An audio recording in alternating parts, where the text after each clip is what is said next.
1st and April 10th.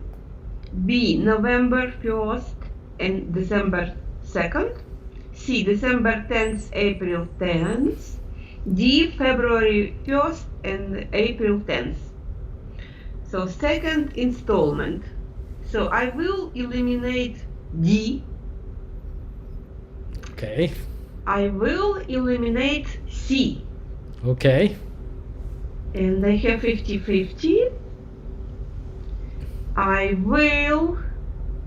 Second, I will eliminate B. A is the final answer. Well, unfortunately, Tanya, this is one of those where you either remember it or you don't. Okay, So, the second installment, yes. second installment, if you remember well, always occurs on February 1st, and then it becomes delinquent on April 10th. It's strictly by memory. Okay? Oh, February 1st, not Yeah, March. the first installment is on November 10th. Yes. No, November 1st. And then it becomes delinquent on December 10th. But then the second installment becomes due on February 1st, but does not become delinquent until April the 10th. All right, Delena, you got it right. Okay, congratulations to Delena. Let's move on to the next one. Okay, 62. We're going to skip this one. It's a math question, so skip it. 63. A lease for the term of July 1st to August 15 is known as A. Periodic tenancy. B. An estate for years. C. A tenancy at sufferance. D. A tenancy at will. So I will eliminate D. Okay. I will eliminate A. Okay. I will eliminate C and B as the final answer. All right. Good choice, Tanya. You know, the DRE loves to test you on estate for years. Always remember, the DRE likes tricky questions. And of course, when people think about estate for years, they think that, well, term must be more than a year, right? Why would it be estate for years? But that is wrong.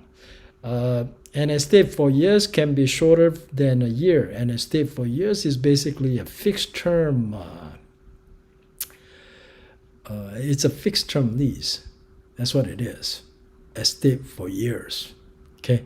All right, you got it right, Tanya. And Delena got it right too. Congratulations to both of you. Thank you. 64. Which of the following would be appurtenant to land? A. Anything acquired by legal right that is to be used with the land for its benefit. B. A right of way over another owner's adjoining land. C. Stock in a mutual water company. D. All of the above. So this is question all of the above. So I think stock in a mutual water company is a wrong answer. Okay. So if I think so, then I eliminate C and D. Okay. And I left with 50-50. Okay.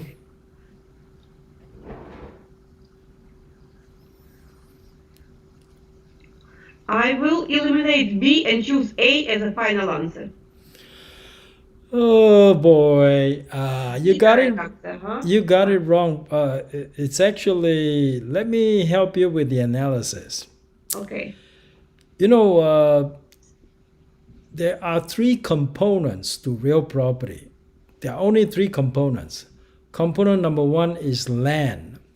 Component number two is fixtures. Component number three is appurtenance. Now we're talking about appurtenant. There are three things in appurtenant. There are easement, water stock, and water right. And water stock happens to be one of the things in the appurtenant. Okay, so the correct answer is all of the above, because appurtenant, you're talking about things like easement. Easement is something that you acquire by legal right that is to be used with the land for its benefit. So when you buy a piece of property that is behind another piece of property, now the property that you're buying must have an easement for you to legally go across your neighbor's property to go to the road. Now that easement, it's a legal right that you obtain when you buy this property, and that is to be used with the land for its benefit. So so A is also correct answer. Now B talks about a right of way over another owner's adjoining land. Well, actually B and A has almost similar meaning. Okay, so A, B, and C, they are all appurtenants. So the correct answer is all of the above. Now this one is a bit difficult. I have to admit, it is kind of difficult. It's not an easy one. But if you play by probability, you probably would have gotten it right because it's, the correct answer is D. All right, congratulations to Delana and Brad. 65. Yes. When the temperature of the inside surface of an exterior wall during the winter is the same as the surface of an interior partition wall, it would indicate that the building insulation is defective, B, heat is escaping through door and windows, C, the building has adequate insulation, D, the heating system is operating efficiently. So I eliminate A and eliminate B. I will choose D. I will eliminate C and choose D as the final answer. The heating system is operating efficiently. Adequate insulation. I think if the temperature of the inside of the exterior wall is the same as the temperature of one of the partition wall inside the house, that means that the house is well insulated. That means that the house is well insulated. So the correct answer would actually be C. The building has adequate insulation.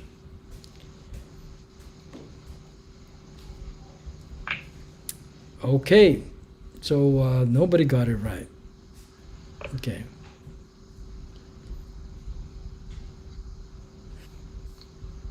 Okay, let's move on to the next one. 66. Yes. The quickest appraisal method that can be used to convert income into value is the cost approach, B, comparison approach, C, gross rent multiplier approach, and D, income approach.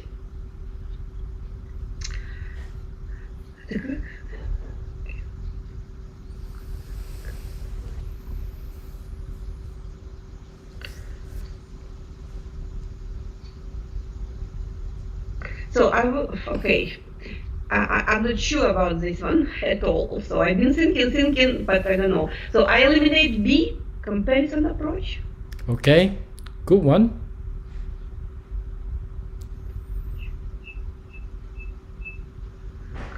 Appraisal method, appraisal.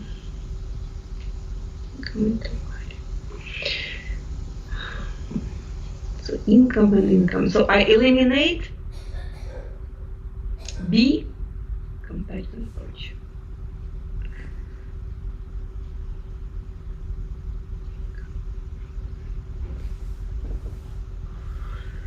Okay, so I actually, when I did it, I chose C, gross rent multiplier approach as the right answer. Gross rent multiplier. Convert income into value.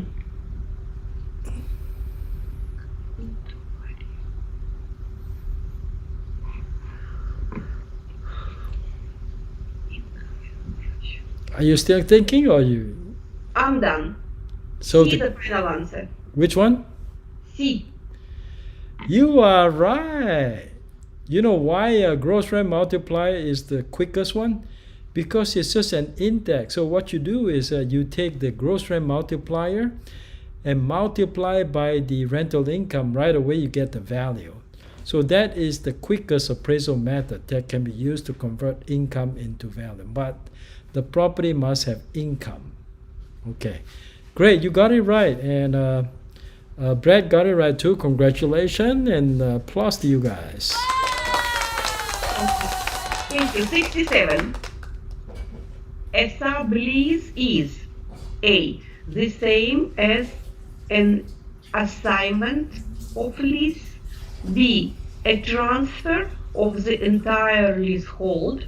C. A transfer of less than the entire leasehold. D. Limited to a term of 15 years. All right, let's start with elimination.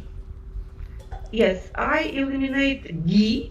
Okay, good, I eliminate A. good. Eliminate B. C is the final answer. Perfect.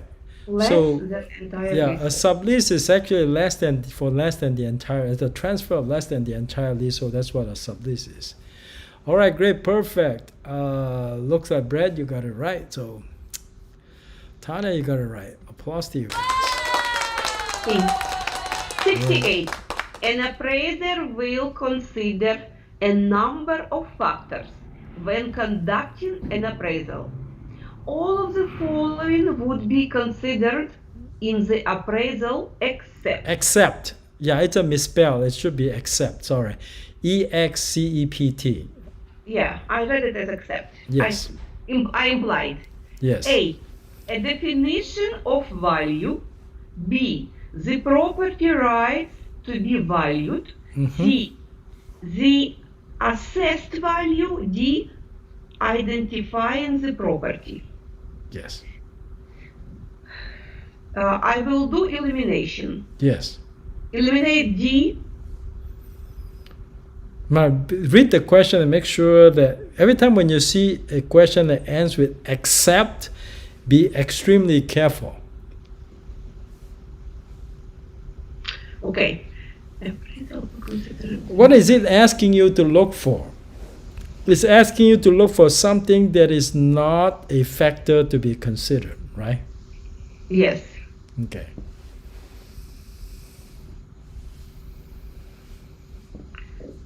Okay. The assessed value is important. The property rights to be valued, I think, is important. So except. Which one is except?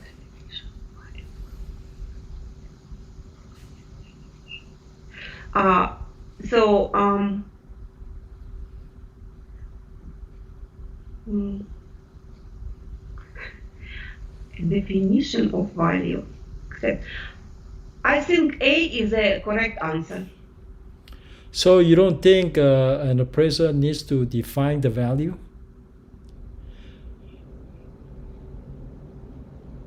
Definition of a definition of property rights to be valued.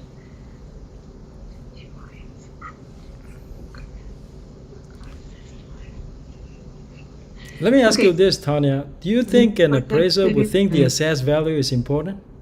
What's an assessed value? Assessed value is a list of criteria, like location, how old the property, and many more.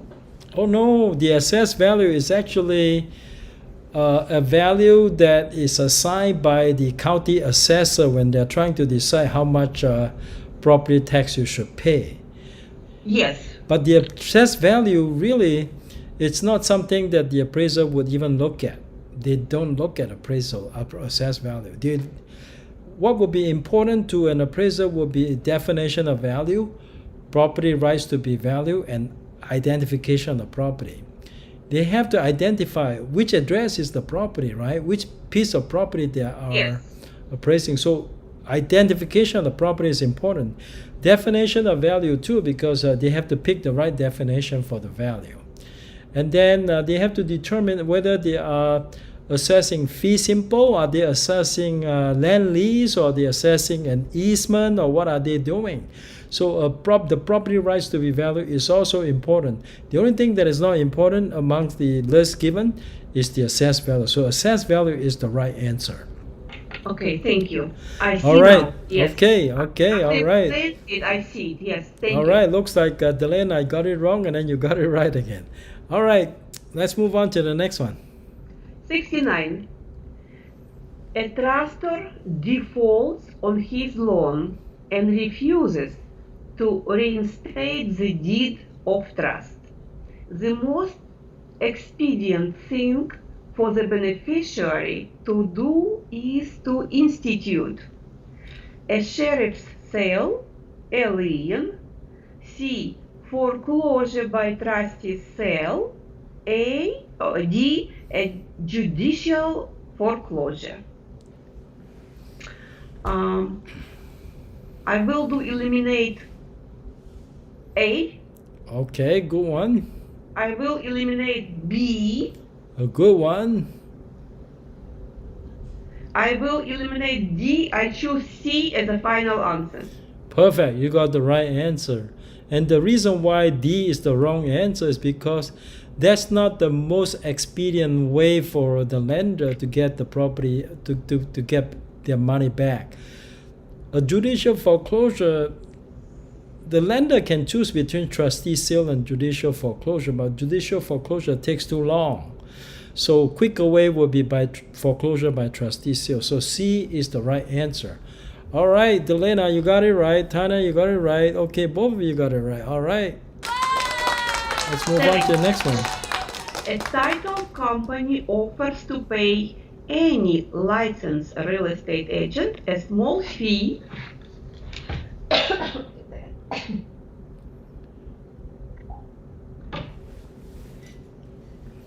for any title insurance business that is referred to the company. This type of offer is A. Legal, B. Illegal, C. Legal provided the payment is disclosed to the client and the broker, D. Legal if the fee is less than $50 and if payment is disclosed to all parties. So I will eliminate A. Okay. Eliminate D. Yes. Eliminate B. I will choose C as a final answer. Legal provided the payment is disclosed to the client and the broker. Yes, C. She sounds like a good answer, right? But is not right answer for this question? A title company. The problem is the title company, not the agent. A Then title it is company illegal. offers to pay any license. Now, there are two parties that might be in violation of RESPA. Both the title company and the real estate agent, if they are both in cahoots about doing this. Even if it's disclosed to the client, it is still illegal under RESPA. If you read RESPA, there is no exception. In other words, RESPA doesn't say as long as you disclose to the client, it is legal. I don't think it is written that way in RESPA. RESPA is strictly illegal if you take a kickback. Okay. See, a title company offers to pay any licensed real estate agent a small fee for any title insurance business that is referred to the company. Now, the title company offer it. So if the title company actually say to the agent, well, if you bring all your title business to me, I'll pay you a referral fee, right? But as you know, referral fee is illegal under RESPA. Okay, So B is the final answer, illegal.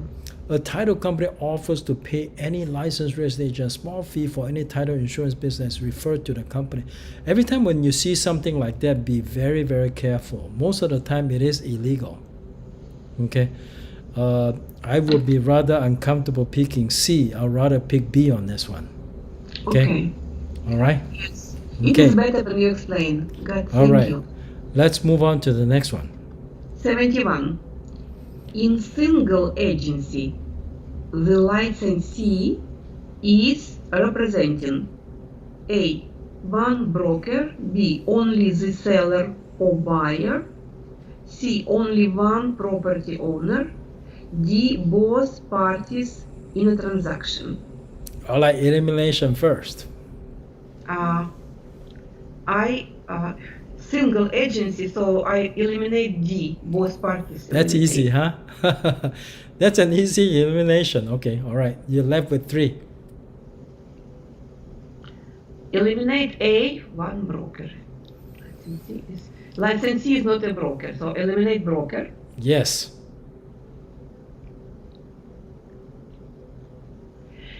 50-50. So I eliminate C, only the seller or buyer.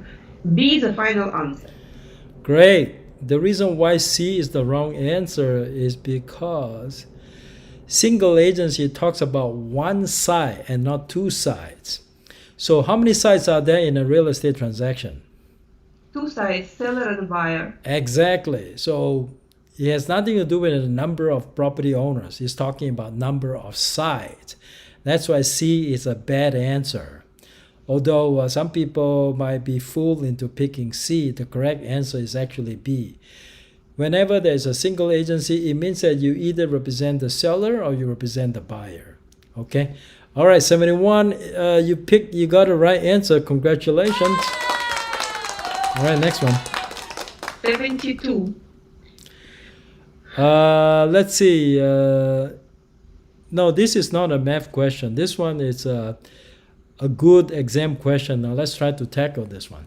Okay. A man who owns a 20-unit apartment complex deducts $6,000 as an annual expense for depreciation on his income tax return. This deduction will A. Decrease his annual tax payment by $6,000, decrease his basis by $6,000, have no effect at all, D. Increase his basis by $6,000.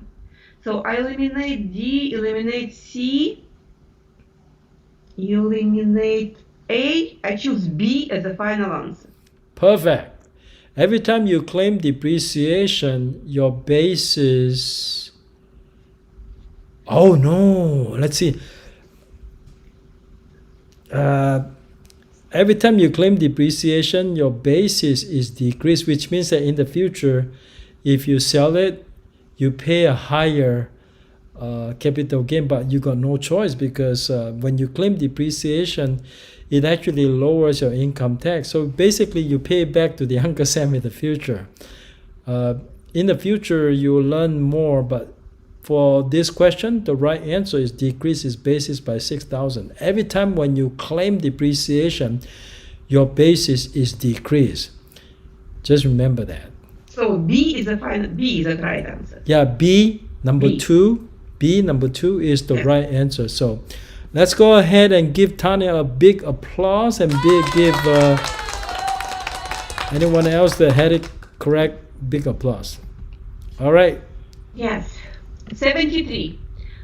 Under the California Environmental Quality Act, certain subdivision developments require a study to be made to investigate the project's potential for significant adverse effects on the environment. If it is determined that the proposed development will not have a potentially significant adverse effect, the city or county will prepare A. negative declaration, B. a positive declaration, C. an environmental impact report. D, a declaration of property benefits. So I will eliminate D, Okay, good eliminate one. A, Okay.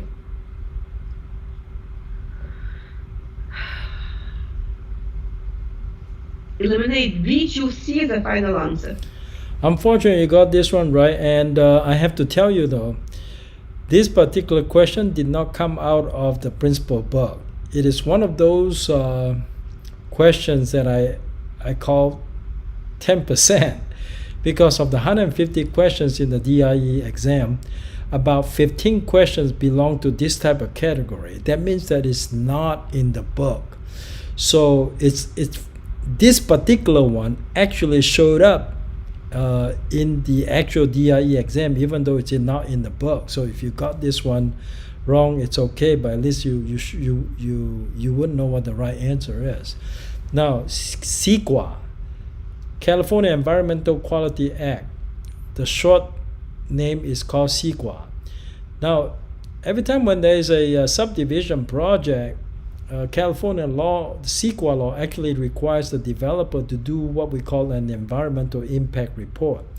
Now, if it turns out that there is no significant adverse effect, then the city or county will prepare a negative declaration. So A is the right answer. Now, this is one of those you either know the answer or you don't. Okay. So just remember this one, because it may show up on the exam, and it has shown up on the exam before, even though it's not in the book. Okay. So Okay. correct answer is negative declaration. We also call it the neg deck. For short, we call it the neg deck. Okay. All right, let's move Okay. on to the next one. Okay. 74. A broker who is operating in a single agency capacity represents the seller only, the buyer and seller, a single person, the buyer or seller only. Which is the best answer? I think D is the best answer. The buyer or the seller only. Yeah, we just came across the similar question before. Yes.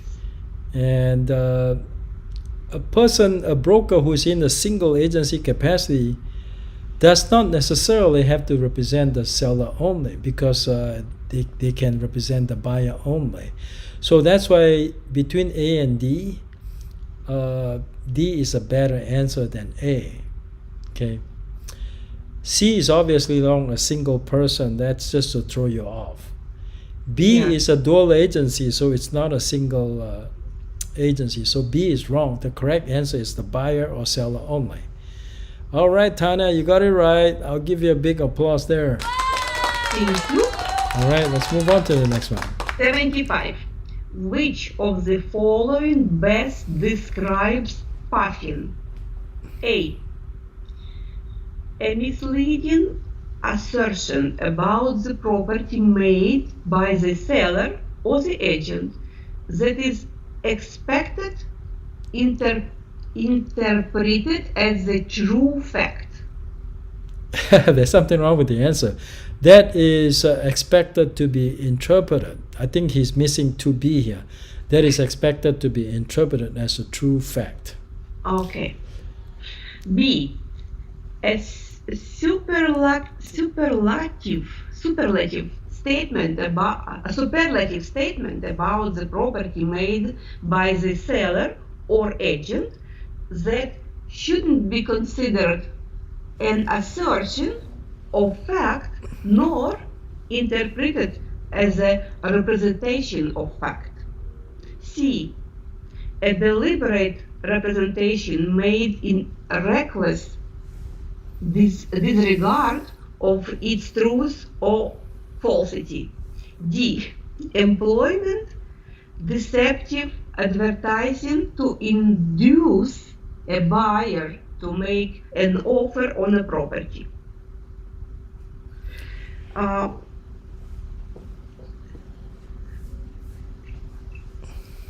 First of all, let me ask you this, Tanya. Is puffing legal in California? No. It's not legal for sure. No, is it legal or illegal? Illegal. Okay. Puffing is not legal. All right, let's see if you get the right answer.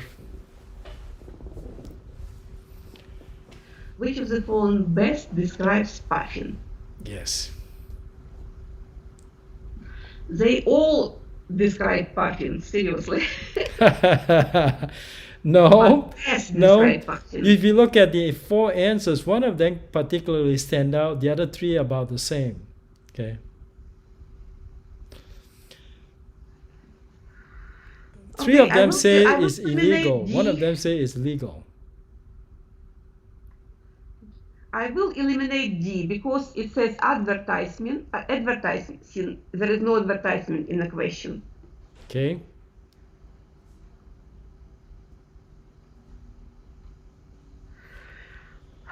A misleading assertion about the property made by the seller. So I think A is a good answer to this question. Eliminate B and C and D. So you pick A, is that right? A misleading assertion. I choose a misleading assertion. Okay, well, the reason you got it wrong is because you think that puffing is illegal in California, but puffing is legal in California because puffing is defined as B, a superlative statement about the property made by the seller or agent that should not be considered an assertion of fact nor interpreted as a representation of fact. Now, puffing might sound like this. This is the most beautiful house in the world. Should you be sued for that if you say something like that? No. That's puffing. Yeah. Now, say for example, this house is so cheap that is the deal of the century. Should you be sued for that? No. That's all puffing. It means that it's exaggerated, but it's not a misrepresentation or fraud. That's what puffing means. So that's why puffing is legal, L-E-G-A-L, in California. Okay? All right, the correct answer is actually B. The rest is all the same. The rest are all saying that it's illegal. Okay? So B is the right answer for puffing. It's actually in the book in chapter 15 on definition. If you look up on puffing, you should be able to see the definition there. Okay? All right, let's move on to the next one. 76. No, we're going to skip 76 because it's an old law and I don't think they'll test you on this. Let's go to 77. 77. A licensed real estate broker is required to retain a fully executed real estate purchase agreement, a receipt for deposit. I think it's and receipt. I don't think it's a receipt. Purchase agreement and receipt. Yes, and receipt for deposit 3 years from the date of truth of the A. Offer, B. Acceptance, C. Close of the transaction, and D. Listing. So eliminate listing, eliminate offer, eliminate B. I choose C as the final answer. Perfect. This is one of those that also come with common sense too, right? Yeah. Because you want the 3 years to start from the day the transaction closes escrow, right? Yes. Okay, C is the right answer. Close of the transaction. Congratulations, Tanya. Thank you. 78. If the terms of a non-residential lease of real property do not prohibit an assignment or a sublease, the lessee do not prohibit. A. Is still prohibited from assigning the lease. B. Must obtain written permission from the landlord for a sublease. C. May assign or sublease the property without the consent of the landlord. D. May assign the lease but may not sublease the property without the consent of the landlord. Okay. Let's try elimination first.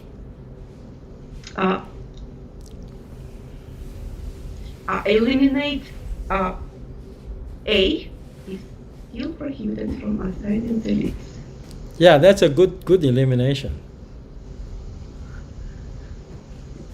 Eliminate C. Okay. Eliminate D. I think B is the final answer. This is a more difficult one. If there is no mention about prohibition of assignment or sublease, then basically the tenant doesn't need the landlord's permission to sublease or assign. Now, B seems like a logical answer, but between B and C is a better answer. It says may assign or sublease this property without the consent of the landlord. C is the best answer. B is the second best. So unfortunately, you picked the second best. All right. So if it's not prohibited, then he can do it without asking. Exactly. Owner. Yeah. Okay. C. Mm-hmm. But in reality, most commercial leases actually require the tenant to get the permission of the landlord. This is a hypothetical, this is a theoretical situation. Okay. So the better answer is actually C, even though B could be the right answer too, but unfortunately B is not the best answer. Okay. Thank you. Okay. All right, 79. Which of the following statements regarding deed restrictions is true? A. A covenant is generally more severe than a condition. B. To be legally enforceable, a private restriction must promote public health, safety, and welfare. C. The term covenant is an all-inclusive word embracing both restrictions and conditions. D. A violation of a condition might result in loss of title. So, covenant, there is no covenant word in the question. Okay. I think I will eliminate it. C and A. So you eliminate A and C. Okay, right? That will leave you just B and D. Yes.